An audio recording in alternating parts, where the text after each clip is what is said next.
देश में युद्ध भड़काने के लिए सुप्रीम कोर्ट जिम्मेदार है। सुप्रीम कोर्ट अपनी सीमाओं से बाहर जा रहा है। अगर सुप्रीम कोर्ट को ही सब फैसला लेना है तो देश के संसद को बंद कर देनी चाहिए। देखिए, देश में तानाशाही कितनी चरम पर पहुंच गई है कि अब सांसद भी चुनौती देने लगे हैं अदालत को।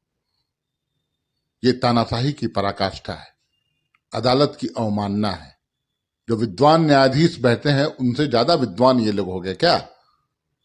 आप बहुमत के अहंकार में कुछ भी कर जाएंगे और सर्वोच्च न्यायालय चुप रहेगा, और अगर वो कुछ बोलता है तो फिर उसके खिलाफ भी बोलने की जरूरत आप करेंगे। आप बहुमत के अहंकार में लोकतंत्र का गला घोटेंगे।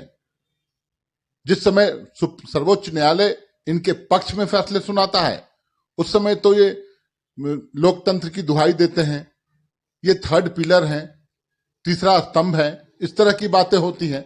अगर हम लोग कुछ कमेंट करें तो फिर कोर्ट की अवमानना की बात ये करते हैं। आज कोर्ट की अवमानना कौन कर रहा है? और इतनी साहस, इतनी हिम्मत कैसे हो गई सांसद महोदय को? ये पूरी तरह से कोर्ट की अवमानना है।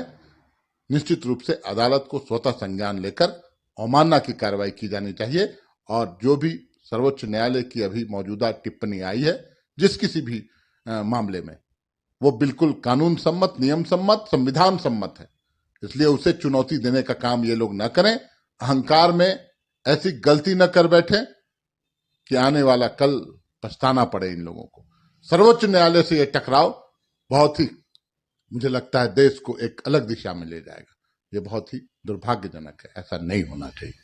साथ ही उन्होंने ये भी कहा है कि जो उन्हें नियुक्त करता है यानी मुख्य न्यायाधीश को, उसको आप ऑर्डर कैसे कर सकते हैं, राष्ट्रपति को ऑर्डर कैसे कर सकते हैं कि 3 महीने में किसी भी मामला, किसी भी चीज की आप उसके लिए आंसर देते हैं या फिर जवाब देते हैं। देखिए, ये तो बहुत बृहत विचार विमर्श मंथन का एक विषय हो गया। ये राष्ट्रपति महोदय के पास कोई बिल जाता है और वो बिल अनिश्चित काल के लिए उनके पास रह जाए, ये भी बहुत दुर्भाग्यजनक है।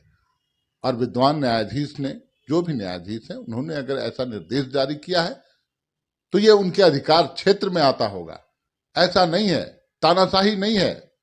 कोई भी व्यक्ति अकाउंटेबल होता है लोकतंत्र के प्रति, संसद के प्रति। कहीं ना कहीं अकाउंटेबिलिटी अगर सवाल के घेरे में आएगी तो इंटरवेन करता है सर्वोच्च न्यायालय। और अगर इंटरवेन किया है सर्वोच्च न्यायालय ने, निर्देश जारी किए हैं, तो मुझे लगता है उस अनुरूप कार्य होना चाहिए। अनिश्चित काल के लिए कोई बिल को आप लटका कर रखेंगे, वो अनुचित है, असंवैधानिक है, गैर लोकतांत्रिक है। तो इसका ख्याल रखना पड़ेगा।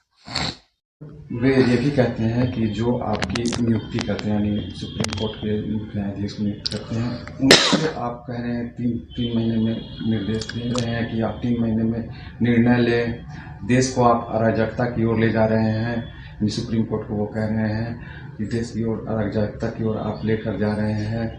किस कानून में लिखा है कि आप राष्ट्रपति को निर्देश दे सकते हैं 3 महीने के भीतर फैसले लेने को?